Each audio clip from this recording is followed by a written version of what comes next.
My name is Linda, and I'm 32 years old. Last Christmas, I thought I was finally going to have the perfect family dinner where I could share some amazing news. I'd just gotten engaged to the love of my life, David, and received a promotion at work that I'd been working toward for 3 years. I was so excited to tell my family, thinking maybe this time, just maybe, my mom would finally be proud of me. But instead, what happened that night changed everything between us forever. And honestly, it was probably the best thing that could have happened to me.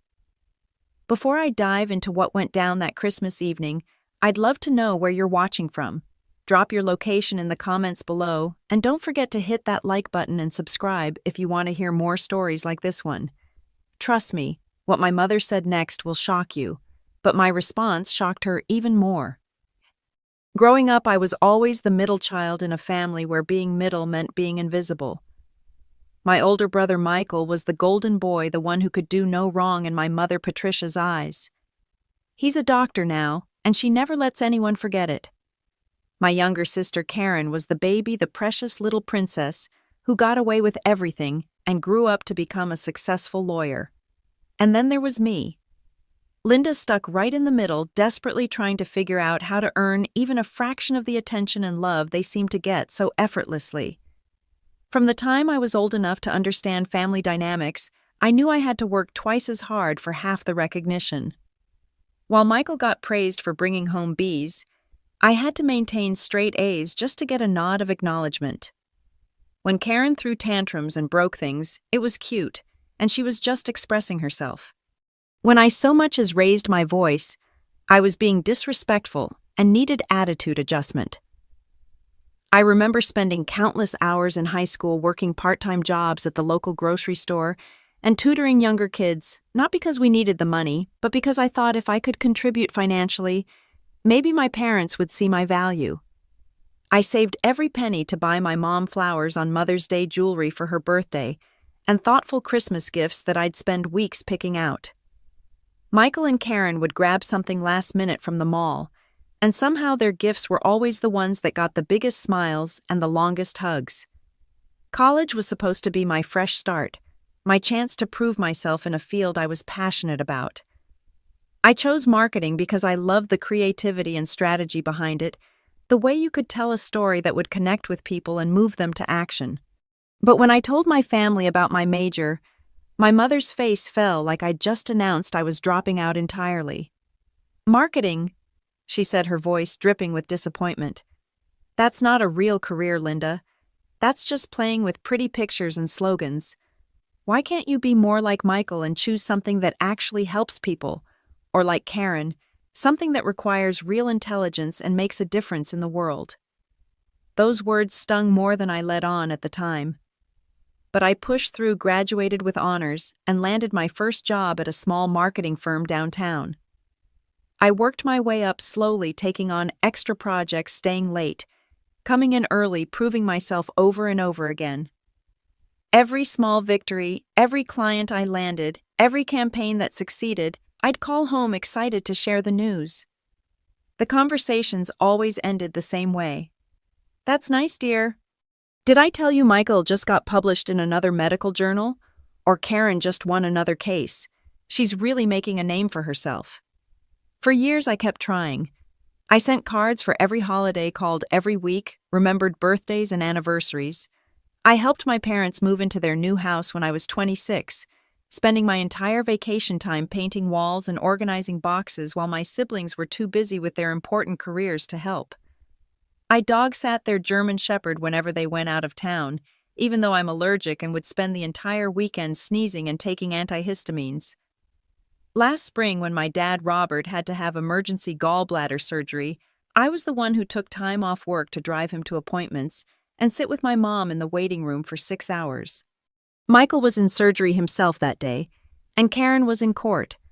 But somehow I was the one who got lectured later about how I should have called them both with updates more frequently. The worst part wasn't even the lack of recognition. It was the constant comparison, the way every conversation somehow circled back to how much more successful, more attractive, more accomplished my siblings were. Family dinners became exercises in endurance, sitting there listening to endless praise for achievements that honestly weren't any more impressive than my own, but were treated like Nobel Prize wins because they came from the Golden Children. But this past fall, things in my life finally started clicking into place. David and I had been dating for 2 years, and he proposed during a weekend trip to the mountains in October. The ring was simple but perfect, and more importantly, he saw me in a way my family never had. He celebrated my wins at work, encouraged my creative projects, and never once made me feel like I had to compete for his attention or approval. Around the same time, my company promoted me to Senior Marketing Coordinator, which came with a significant salary increase and the opportunity to lead my own team. It was everything I'd been working toward, and for the first time in my adult life, I felt genuinely proud of what I'd accomplished. I couldn't wait to share both pieces of news with my family at Christmas, thinking that maybe this time would be different.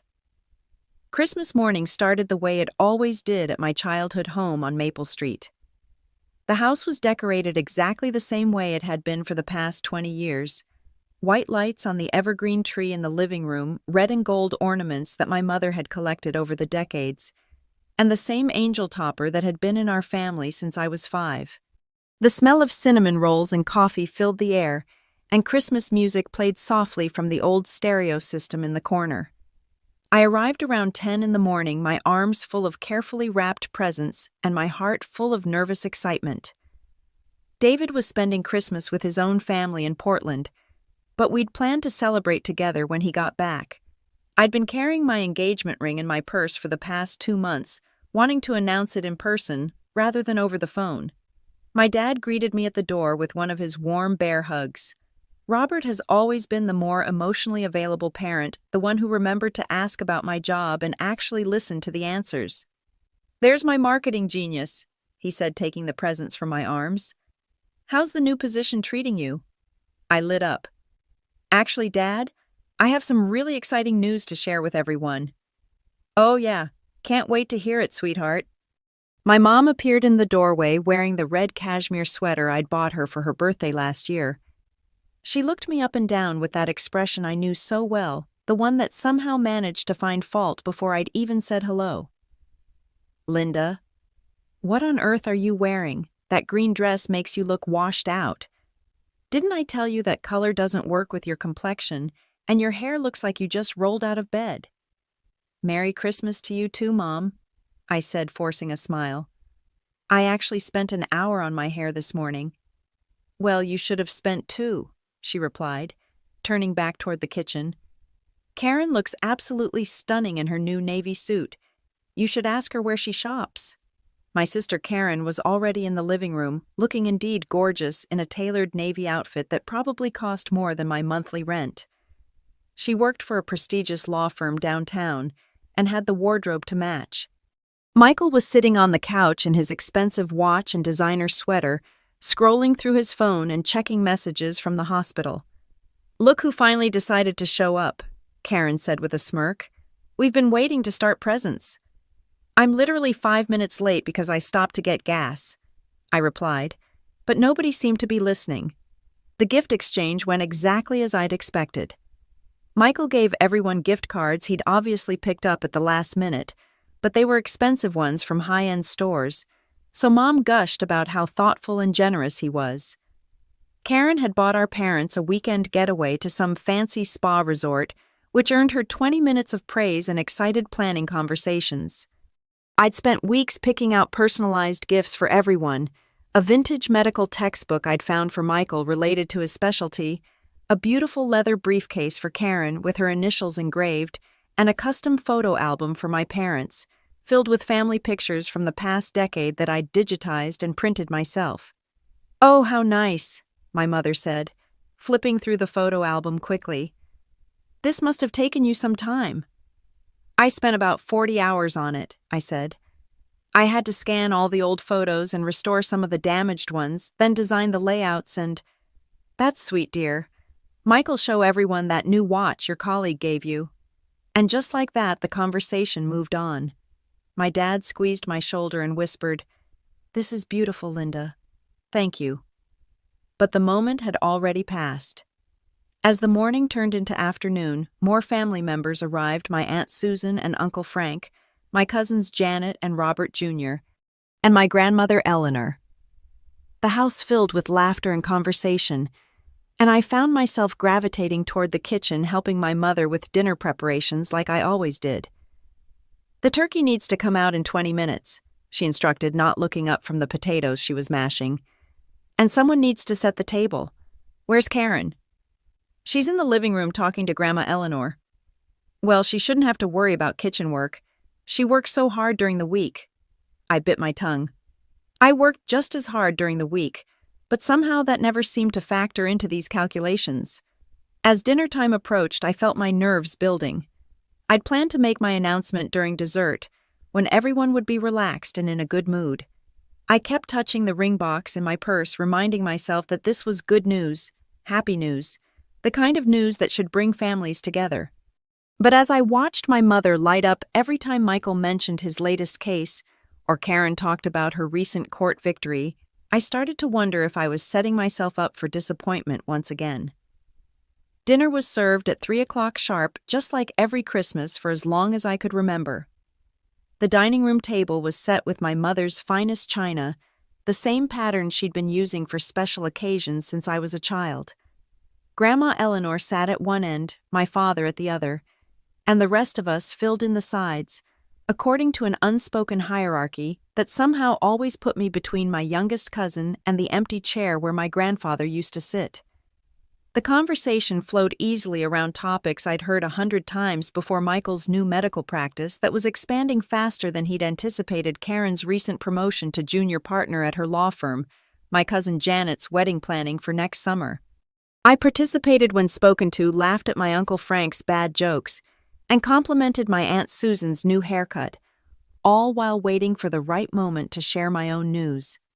"So, Linda," my grandmother said during a lull in conversation, "are you still working at that little advertising company downtown?" "Marketing company, Grandma, and yes, I am.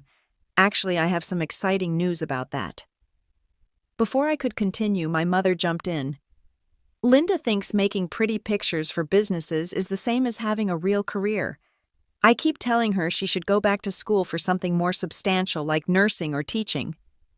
"Marketing is a real career, Mom," I said, trying to keep my voice even. "It's actually a field that requires a lot of strategy and analysis. I just got promoted to senior coordinator, which means I'll be leading my own team and—" "Oh, that's wonderful, honey," my Aunt Susan said kindly. "Congratulations." "Thank you. And actually, I have even bigger news than that." I reached into my purse and pulled out the small velvet box, my heart pounding so hard I was sure everyone could hear it. This was it, the moment I'd been planning for weeks. "David proposed," I announced, opening the box to reveal the beautiful solitaire ring inside. "We're engaged." The reaction wasn't quite what I'd hoped for. There was a moment of silence, then polite congratulations from most of the table. My father's face broke into a genuine smile, and my grandmother reached over to squeeze my hand. But my mother's expression remained unchanged, almost bored. "When did this happen?" Karen asked. "In October. We went to the mountains for a weekend, and he proposed during a hike to this beautiful overlook. It was perfect." "October," my mother said, her voice sharp. "You've been engaged for 2 months and you're just telling us now. I wanted to tell you in person as a family." "Well, that's just typical of you, Linda. Always so secretive, always keeping things to yourself. No wonder we never know what's going on in your life." I felt the familiar sting of criticism disguised as concern. "I'm not secretive, Mom. I call every week. I just wanted this to be special." "What does David do again?" Michael asked, though I'd told him at least 3 times in previous conversations. "He's a high school English teacher." "A teacher," my mother repeated the word, dripping with disappointment. "Well, I suppose that's stable employment at least." The way she said it made it clear what she was thinking: not impressive enough, not successful enough, not good enough for her daughter. Never mind that David was kind, intelligent, funny, and treated me like I was the most important person in his world. "He's a wonderful man," my grandmother said firmly. "When do we get to meet him properly?" "Soon, I hope." He's with his family in Portland for Christmas, but we're planning to have dinner with everyone next month. I hope he knows what he's getting into, Karen said with a laugh that didn't quite reach her eyes. Linda's always been the difficult one in the family. I'm not difficult, I protested, but my mother was already nodding in agreement. Linda has always been challenging, she said as if I weren't sitting right there. She's never quite figured out how to make things easy on herself or anyone else. The words hit me like a physical blow, but I tried to shake them off. This was supposed to be a celebration, a happy moment. I couldn't let them ruin it. Well, I think it's wonderful news, my father said, raising his glass of wine. To Linda and David, may you be very happy together. A few people raised their glasses half-heartedly, but the moment felt forced and awkward. The conversation quickly moved on to other topics, and I found myself sitting there with the ring box still in my hands, feeling smaller and more insignificant than ever. As dessert was being served, my mother launched into a detailed account of Michael's latest professional achievements. He'd been featured in a medical journal, invited to speak at a conference in Chicago, and was being considered for a position at the university hospital. Each accomplishment was described in glowing detail, with my mother's pride practically radiating across the table. And Karen, she continued without missing a beat, just won the biggest case of her career. The settlement was in the six figures, and the senior partners are talking about fast-tracking her to full partner. That's amazing, I said, genuinely meaning it. Congratulations, Karen. Thanks, she said, but her attention was already back on her phone. I sat there listening to the praise being heaped on my siblings, waiting for someone to circle back to my engagement or promotion, but it never happened. It was as if I'd never spoken, as if my news didn't matter enough to warrant more than a few seconds of attention. That's when my mother looked directly at me and said the words that would change everything between us forever. You know, Linda, I've been thinking about this engagement of yours, and I have to be honest. I'm worried about David. I mean, what kind of man proposes to you? The table went quiet. Even my cousins looked up from their phones. What do you mean? I asked, though I was afraid I already knew. Well, let's be realistic here. You're 32. You work in a job that barely pays the bills, you live in that tiny apartment, and you've never really accomplished anything significant. You're the most useless child we have. I just hope David realizes what he's signing up for before it's too late. The silence that followed was deafening. I could feel every pair of eyes at the table staring at me, waiting to see how I would react. My Aunt Susan looked horrified. My father was shaking his head in disbelief. Even Michael and Karen seemed shocked by the cruelty of the comment. But for the first time in my life, instead of shrinking back and taking it, instead of making excuses or trying to laugh it off, I felt something different rising up inside me. It was anger, yes, but more than that. It was clarity. It was 32 years of suppressed frustration and hurt finally finding its voice. I stood up slowly, my hands trembling with emotion, and looked my mother directly in the eyes.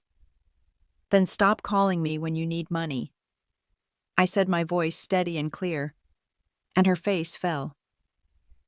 The silence that followed my words was so complete that I could hear the grandfather clock ticking in the hallway and the distant sound of Christmas music still playing in the living room.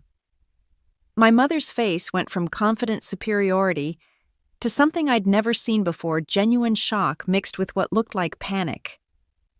"What are you talking about?"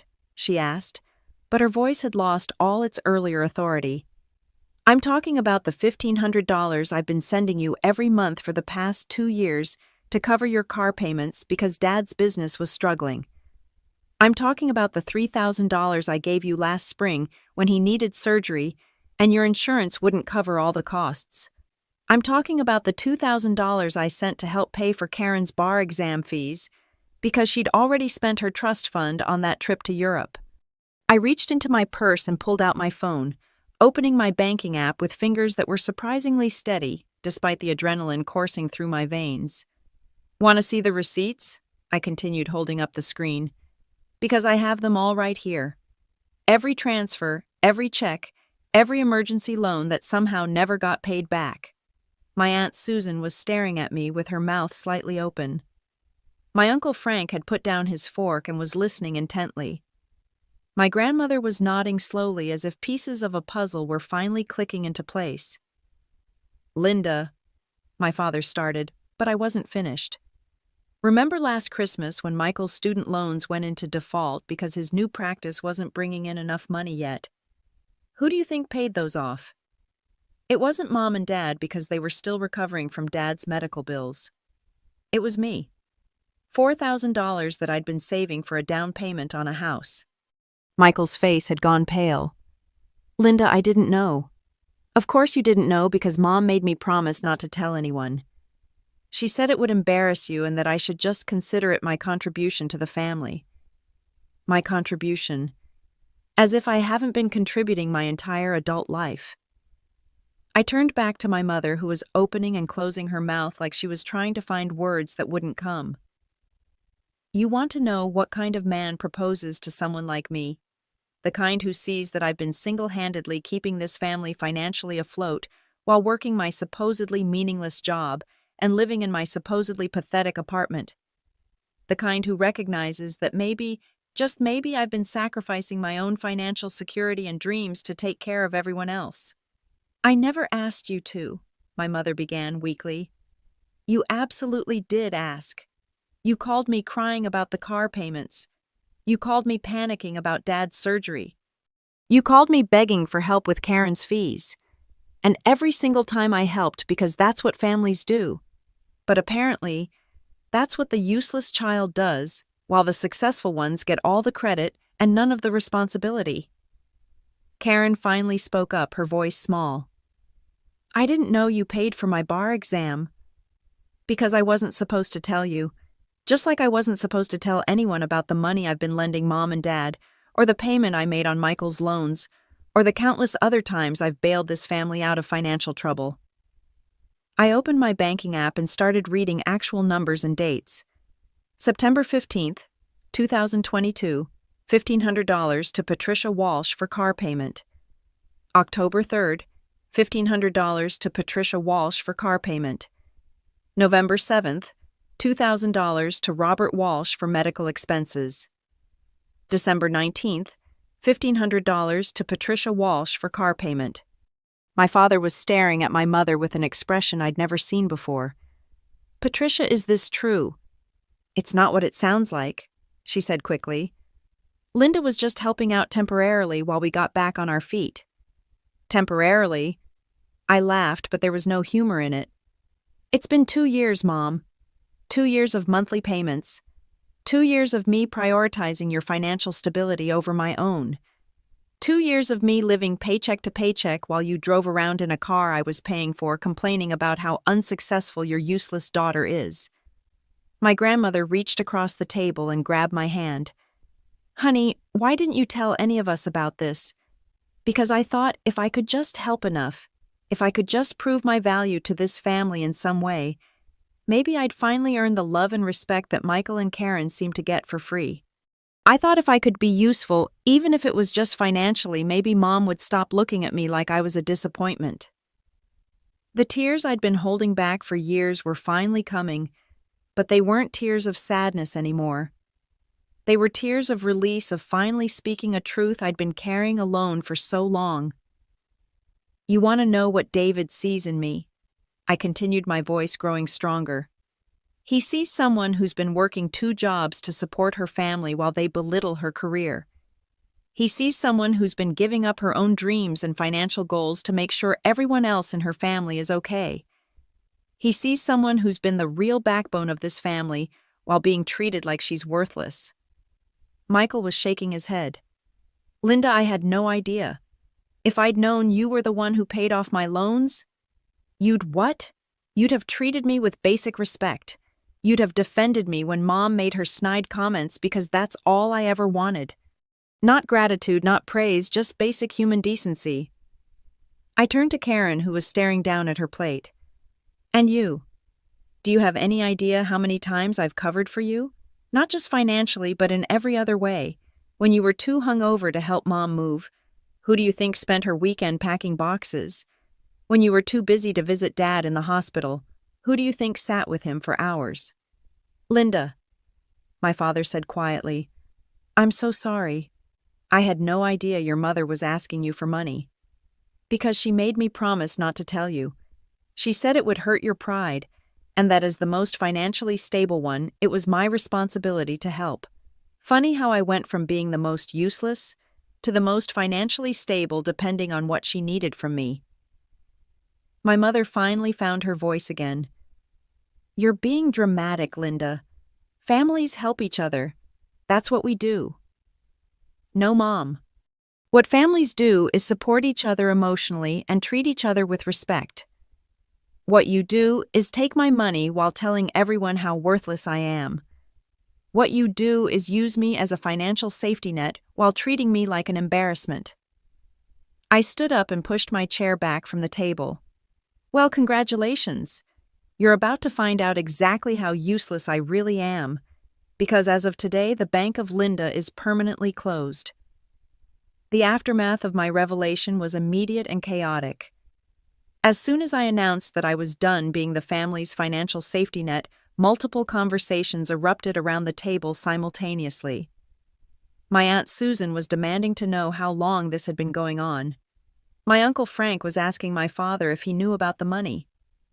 My grandmother was looking at my mother with an expression of deep disappointment.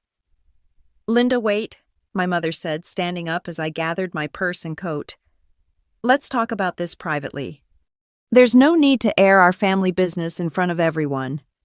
Our family business, I turned back to face her. You mean the family business where you humiliate me in front of these same people every chance you get? The family business where you announce to everyone that I'm the most useless child you have? I think they're entitled to know the truth about how this family really operates. You're being vindictive, she accused, but her voice was shaking. I'm being honest. For the first time in my adult life, I'm being completely honest about what's been happening in this family. And if that makes you uncomfortable, maybe you should ask yourself why. My cousin Janet spoke up from across the table. Linda, are you serious about the money? You've really been supporting them financially? Dead serious. I can show you bank statements going back years if you want proof. My father was staring at my mother with a mixture of confusion and anger. Patricia, we need to talk. Right now. Not in front of everyone, she hissed. Why not? You had no problem discussing Linda's failures in front of everyone. You had no problem announcing to the entire table that she's useless. So why is it suddenly inappropriate to discuss the truth? Michael finally spoke up, his voice quiet. Linda, about my student loans, I genuinely didn't know. I thought Mom and Dad had helped me out. I know you didn't know, I said, and I meant it. None of you knew because I was specifically told not to tell you. But Michael, can I ask you something? In all the years we've been adults, have you ever once asked me if I needed help with anything? Have you ever inquired about my finances, my career struggles, my personal life beyond the bare minimum? He was quiet for a long moment. No, he finally admitted. I guess I assumed you were doing fine. You assumed I was doing fine because it was easier than actually paying attention to my life. Just like it was easier for Karen to assume someone else would handle the family emergencies, and easier for Mom to assume I'd always be there to bail everyone out while she criticized everything about me. Karen finally looked up from her plate. I don't understand why you didn't just say no if you didn't want to help. Because I did want to help, I exclaimed. I wanted to help because I love this family despite everything. I wanted to help because I thought maybe if I proved my value in some tangible way, I'd finally be treated like I mattered. But I see now that no amount of financial support was ever going to change how you all see me. My grandmother cleared her throat, and the room went quiet. When Eleanor Walsh spoke, people listened. She'd been the matriarch of our family for as long as I could remember, and her opinion carried weight with everyone. Patricia, she said, her voice stern in a way I rarely heard, I am deeply disappointed in you. This young woman has been sacrificing her own financial security to help this family, and you've been treating her like she's worthless. That's not just ungrateful, it's cruel." "Mother, you don't understand the whole situation," my mom started. "I understand enough. I understand that Linda has been working 2 jobs to support herself, and apparently half this family while you've been telling everyone who'll listen that she's not good enough. I understand that she just announced her engagement, which should be one of the happiest moments of her life, and instead of celebrating with her, you used it as an opportunity to tear her down." The room was silent except for the sound of my mother's rapid breathing. I'd never seen her called out so directly by her own mother before. "And another thing," my grandmother continued, "I've watched this girl grow up, and she's never been anything but kind, generous, and hardworking. If she's the most useless child you have, Patricia, then you have no idea how to measure a person's worth." My Aunt Susan nodded emphatically. "I have to agree with Mom. Linda, I had no idea you were dealing with all of this. I always wondered why you seemed so stressed during family gatherings." "I wasn't stressed," I said quietly. "I was exhausted. Emotionally, financially, physically exhausted from trying to be enough for a family that had already decided I never would be." My mother made one last attempt to regain control of the narrative. "Linda, you're making this sound much worse than it is. We're family. We help each other. And I never said you were worthless. You said I was the most useless child you have. In front of everyone. After I just told you I was engaged. What exactly would you call that?" She opened her mouth, but no words came out. "You know what, Mom? It doesn't matter anymore. I'm done trying to earn your approval. I'm done sacrificing my own happiness and financial security for people who don't even see me as a real person. I'm done being the family's safety net while being treated like the family disappointment." I walked toward the door but turned back one more time. "My wedding is going to be beautiful. David and I are going to build a wonderful life together. And we're going to do it without the constant criticism and emotional manipulation that I've been accepting as normal for the past 32 years. Anyone who wants to be part of that life with respect and kindness is welcome. Anyone who doesn't can keep my phone number for emergencies, but don't expect me to answer." And with that, I walked out of my childhood home, leaving behind a table full of shocked faces and a mother who was finally experiencing what it felt like to be the one left speechless. The week following Christmas was unlike anything I'd ever experienced. My phone started ringing before I even made it home that evening, and it didn't stop for days. But for the first time in my adult life, I wasn't answering every call immediately. I wasn't dropping everything to manage other people's emotions or solve their problems. David had flown back from Portland 2 days early when I called him crying from my car in my parents' driveway. He found me sitting on my couch at 11 o'clock that night, still in my Christmas dress, staring at my phone as it buzzed with incoming calls and text messages. "I can't believe I actually did that," I kept saying. "I can't believe I finally said all of that out loud."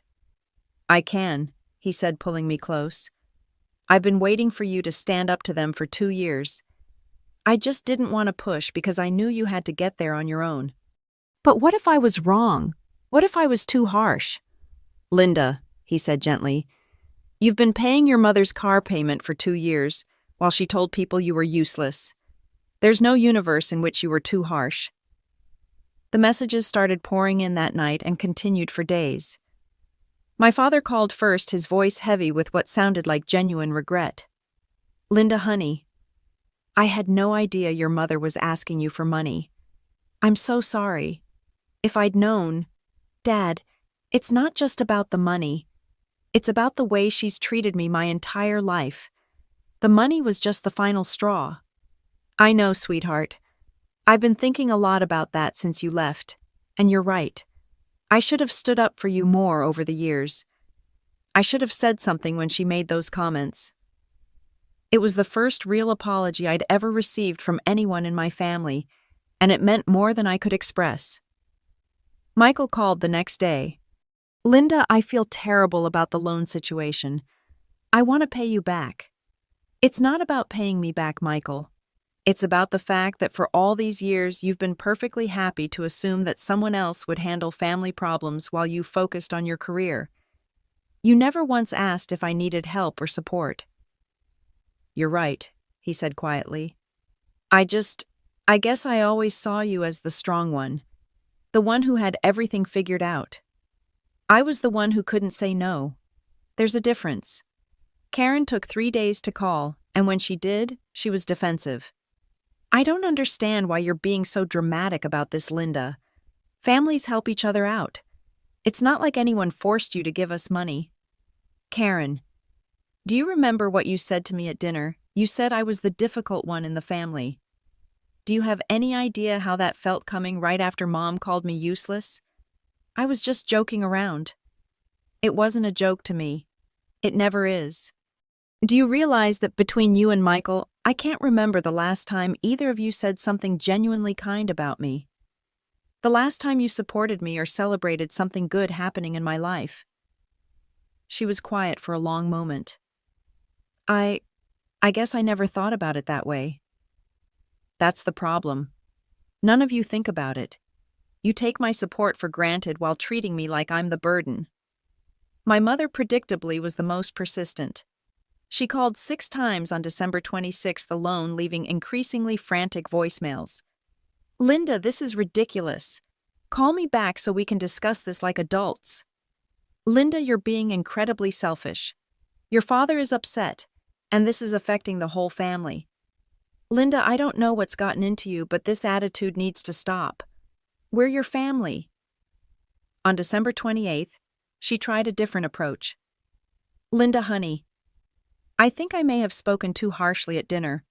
Maybe we can work something out about the money situation. But it wasn't until December 30th that she finally called and said the words I'd been waiting 32 years to hear. Linda, I was wrong. I'm sorry. I almost didn't answer the phone. I'd been screening her calls for days, and David had been encouraging me to take my time before engaging. But something about the 10th ring made me pick up. Hello, Mom. Linda, thank God. Please don't hang up. I need to talk to you. I'm listening. Your father and I have been talking and I think I owe you an apology. A real one. I waited. What I said at dinner was unforgivable. You're not useless. You're the opposite of useless. God, Linda, you've been holding this family together and I've been treating you terribly. It was the closest thing to a genuine apology I'd ever received from her, but I wasn't ready to let my guard down completely. Mom, it's not just what you said at dinner. It's been a pattern my entire life. The constant criticism, the comparisons to Michael and Karen, the way you dismiss my career and my accomplishments. I know, she said, and her voice was shaking. I know, and I don't have a good excuse for it. I think maybe I saw myself in you, and I was harder on you because of it. What do you mean? I was the middle child too. I know what it's like to feel invisible. And instead of protecting you from that feeling, I think I made it worse. I think I pushed you harder because I wanted you to be stronger than I was. It wasn't a complete explanation, and it certainly wasn't an excuse, but it was the first time my mother had ever shown me any real vulnerability or self-awareness. The money stops, Mom. All of it. No more car payments, no more emergency loans, no more bailing anyone out. I understand. You're right to stop. We never should have put that burden on you. And the criticism stops too. I'm not going to tolerate being belittled anymore, especially in front of other people. Okay, I'll try to do better. Don't try, Mom. Do better. Because if you can't, then David and I will build our life without this family's involvement.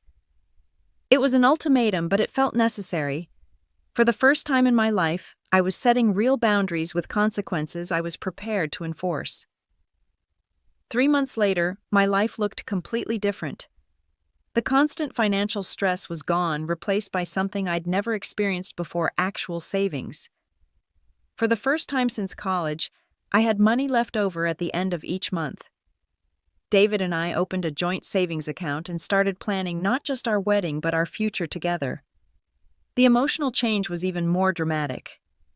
Without the constant weight of family drama and financial obligations, I felt lighter, more confident, more like myself. My performance at work improved noticeably once I wasn't distracted by family emergencies and guilt-inducing phone calls. My boss noticed the change and hinted at additional promotion opportunities coming up. "You seem different lately," she said during my quarterly review. "More focused, more assertive in meetings. Whatever you're doing, keep it up." I was doing something I'd never done before, prioritizing my own well-being. The family dynamics shifted dramatically once the financial safety net was removed. My father, it turned out, had been completely unaware of the extent to which my mother had been borrowing money from me. When he discovered the full scope of it, he was furious. "2 years, Patricia. You've been taking money from our daughter for 2 years without telling me." They ended up going to financial counseling together, something that probably should have happened years earlier. My father took a part-time consulting job to supplement their income, and my mother finally admitted they'd been living beyond their means. Michael and Karen, meanwhile, were forced to confront their own assumptions about family support. Michael called me 6 weeks after Christmas with an update that surprised me. "I've been thinking a lot about what you said," he told me, "about how I never asked if you needed help. And you're right. I was so focused on my own problems that I never considered you might have your own. I appreciate you saying that. I want to do better. And I want to start by asking, is there anything you need help with, anything I can do to support you?" It was such a simple question, but it was the first time any of my siblings had ever asked it. We ended up having a 2-hour conversation about my career goals, my relationship with David, and my plans for the future. For the first time in our adult lives, Michael seemed genuinely interested in my life as a person, rather than just as a family obligation. Karen took longer to come around. She was still defensive about the money situation, and seemed to view my boundary setting as a personal attack rather than a necessary change. But even she eventually started to shift her perspective, especially after a conversation with our grandmother. Eleanor had apparently given both of my siblings quite the talking to about their treatment of me over the years. "Your sister has been sacrificing for this family while you two were building your careers," she told them. "The least you can do is treat her with the respect she deserves." My relationship with my mother remained the most complicated. She was clearly trying to change her behavior, but decades of ingrained patterns don't disappear overnight. She'd catch herself mid-criticism and apologize, or make an effort to ask about my work in a way that didn't sound dismissive. It felt forced at first, but gradually it started to feel more genuine. The real test came when David and I started planning our wedding. I'd been dreading the inevitable commentary and attempts to control the process, but to my surprise, my mother mostly kept her opinions to herself. When she did offer suggestions, she prefaced them with things like, "just an idea," or "only if you think it would work." "I like the photographer you chose," she said during one of our planning sessions. "The samples you showed me are beautiful." It was such a normal, supportive comment that I almost didn't know how to respond. This was what healthy family interaction was supposed to look like. My father, on the other hand, threw himself into wedding planning with enthusiasm I hadn't expected. He offered to help with costs, insisted on walking me down the aisle, and spent hours researching venues and vendors with me. It was as if he was trying to make up for years of standing by while my mother criticized me. "I'm so proud of you," he told me one afternoon as we sampled cakes at a bakery downtown. "Not just for standing up to your mother and for building such a good life for yourself. David's a lucky man." Coming from my father, those words meant everything. The biggest surprise was how many other family members reached out to support me once they learned the full story. My Aunt Susan started calling regularly just to check in. My cousin Janet asked if she could help with wedding planning. Even some of my more distant relatives made efforts to connect with me in ways they never had before. "I always sensed there was tension," my Aunt Susan explained, "but I never realized how bad it was. Your mother has always been intense. But I didn't know she was being so unfair to you. It turned out that several family members had noticed the dynamic over the years, but hadn't felt comfortable intervening. My Christmas outburst had given them permission to address what they'd been seeing, but ignoring. The most meaningful change was in my relationship with David's family. Without the constant drain of my own family's drama, I was able to invest more emotional energy in building relationships with his parents and siblings. They welcomed me with an openness and warmth that I'd never experienced, and for the first time I understood what healthy family dynamics actually looked like. "Your family is so normal," I told David after a Sunday dinner with his parents where no one criticized anyone, and everyone seemed genuinely happy to be together. "Yours can be too," he said. "It just takes time and boundaries." He was right. Slowly, carefully, with clear expectations and consequences, some of my family relationships were beginning to heal. Not all of them, and not completely, but enough to give me hope that the future could be different from the past. 6 months after that Christmas dinner, David and I were married in a small ceremony at a historic inn about an hour outside the city. The guest list was carefully curated, including only people who had shown genuine support for our relationship and respect for both of us as individuals. My father walked me down the aisle with tears in his eyes. My grandmother sat in the front row, beaming with pride. My mother was there too, dressed beautifully and behaving perfectly, but I could see the effort it was taking her to hold back her usual commentary. Michael and Karen both attended, and even seemed genuinely happy for us. But the people who mattered most were the ones who had supported me unconditionally, David's family who had embraced me from the beginning. My Aunt Susan and Cousin Janet, who had become real sources of emotional support, and my longtime friends who had watched me struggle with family dynamics for years and were thrilled to see me finally standing up for myself. "You look radiant," my grandmother whispered as she hugged me after the ceremony. "Not just beautiful, but truly happy.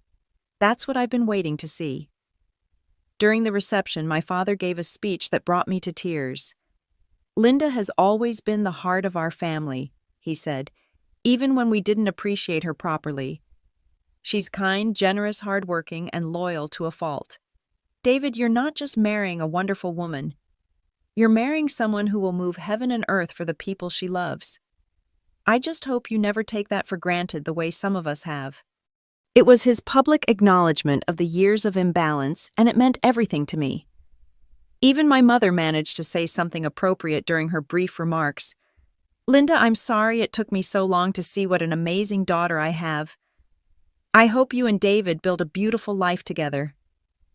It wasn't a complete repair of our relationship, but it was progress. The most important moment of the day, though, came during our first dance. As David and I swayed to music in front of all the people who truly cared about us, I realized that I felt something I'd never felt before at a family gathering, completely, genuinely happy. "No regrets," David whispered in my ear. "None," I said, and I meant it completely. The months that followed were a revelation. Marriage to David was everything I'd hoped it would be, and more. We bought a house together using the money I'd been able to save once I stopped subsidizing my family's lifestyle. We traveled, we entertained friends, we built traditions that were ours alone. My career flourished in ways I'd never imagined possible. Without the constant emotional drain of family drama, I had energy to invest in my work that I'd never had before. I led successful campaigns, built strong relationships with clients, and earned the promotion my boss had hinted at. The girl who had been called useless was now running her own department. Some family relationships continued to improve gradually.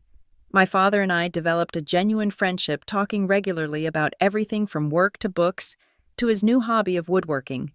Michael made real efforts to be present in my life, calling to check in and even asking for my advice on personal matters. My grandmother became one of my closest confidants, someone I could talk to about anything without fear of judgment.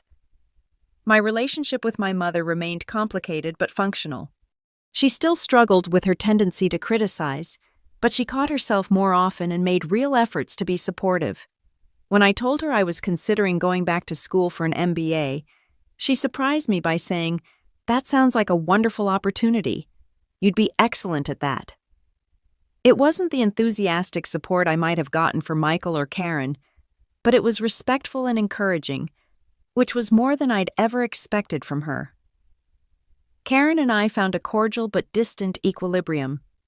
We were polite at family gatherings and exchanged pleasantries, but we never developed the close relationship I'd hoped for. That was okay, though. I'd learned that not all family relationships can be fixed, and that's not necessarily a reflection of personal failure. The most profound change was internal. For the first time in my adult life, I wasn't constantly seeking approval or trying to prove my worth. I knew who I was, what I'd accomplished, and what I brought to my relationships. David's love and respect had shown me what it felt like to be valued for who I truly was, and I'd learned to value myself the same way.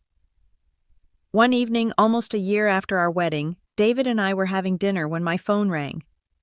It was my mother, which wasn't unusual by then, but something in her voice was different. "Linda, I need to tell you something," she said. "Your father and I were at the grocery store today, and I ran into Mrs. Henderson from down the street. She was asking about you, and I found myself telling her about your promotion and your new house and how proud I am of you. And then I realized, I don't think I've ever actually told you that." "Told me what, Mom?" "That I'm proud of you. That I've always been proud of you, even when I was too stubborn or too focused on what I thought success should look like to admit it. You're an incredible woman, Linda.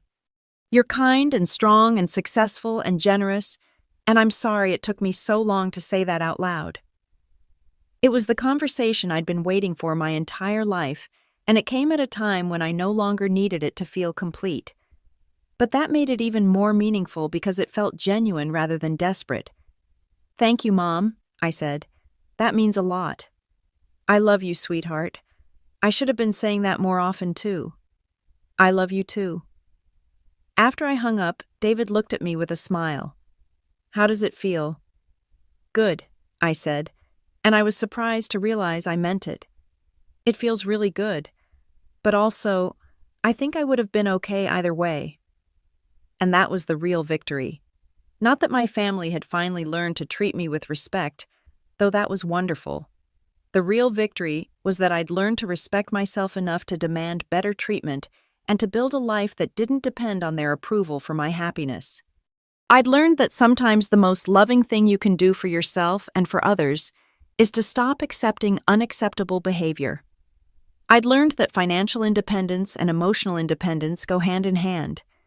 Most importantly, I'd learned that the family you choose can be just as important as the family you're born into, and that surrounding yourself with people who see your worth doesn't make you selfish. It makes you whole. The little girl who had spent her childhood trying to earn love had grown into a woman who knew she was worthy of love just as she was. And that made all the difference in the world. Have you ever had to set difficult boundaries with family members who took your support for granted? I'd love to hear your stories in the comments below. And if this story resonated with you, please give it a like and subscribe for more real-life stories about standing up for yourself and finding your worth. Share this with anyone who might need to hear that they deserve to be treated with respect, regardless of family dynamics. Remember, you teach people how to treat you, and sometimes the most loving thing you can do is stop accepting less than you deserve. Thank you for listening to my story, and I hope it helps someone else find the courage to speak their truth. Wishing you all the strength to know your worth and the courage to demand the respect you deserve.